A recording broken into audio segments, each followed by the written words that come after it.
Hi అండి. Welcome to STV. నేను మీ అభి. మొత్తానికైతే ఇందిరా మిల్‌లకు సంబంధించి ఒక బెనిఫిషియరీ లిస్ట్ అయితే నేను తెప్పించుకున్నాను.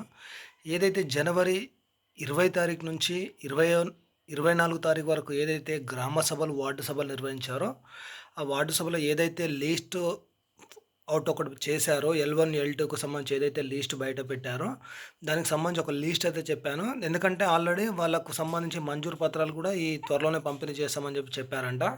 ఈ మంత్ ఎండింగ్ కల్లా. అయితే ఇప్పుడు చాలామంది ఈ L1, L2లో సర్వేయర్ నంబర్ అలాగే సర్వేయర్ నేమ్ కనిపించట్లేదు. వీళ్ళకి ఎవరైతే కనిపించట్లేదో వీళ్ళకి సంబంధించి అప్లికేషన్ రిజెక్ట్ అయిందని చెప్పేసి కొన్ని యూట్యూబ్ ఛానల్స్ అయితే పెడుతున్నాయని చెప్పేసి చెప్పారు. అయితే నిన్న ఓన్లీ నేను L2కు సంబంధించి మాత్రమే చెప్పాను. ఈరోజు L1, L2కు సంబంధించి క్లియర్‌గా మీకు చెప్పే ప్రయత్నం అయితే చూస్తాను. మీరు ఒకసారి చూసుకోవచ్చు. ఇక్కడ నాకు అప్లికేషన్ ఐడీలు అయితే క్లియర్‌గా చూపెట్టే ప్రయత్నం అయితే చేస్తాను. మీరు ఒకసారి చెక్ చేసుకోవచ్చు మీరు కూడా. ఇది ఒక లిస్ట్. ఇది వచ్చేసి L2కి సంబంధించి. ఇప్పుడు L1 వచ్చేసి ఇందులో చూపెడతాను నేను. ఇది L1 చూసుకున్నారా మొత్తం మీద. ఇప్పుడైతే ఇది నేను మీకు ఆల్రెడీ మీకు మళ్ళీ నేను స్క్రీన్ రికార్డ్ ఆన్ చేసి మళ్ళీ మీకు ఒక్కొక్క అప్లికేషన్ ఐడి కొట్టి ఒక 4, 5 ఐడీలు కొట్టి చూపెడతాను. ఒకసారి మీకు మళ్ళీ క్లారిటీగా ఎక్స్ప్లెయిన్ చేస్తాను.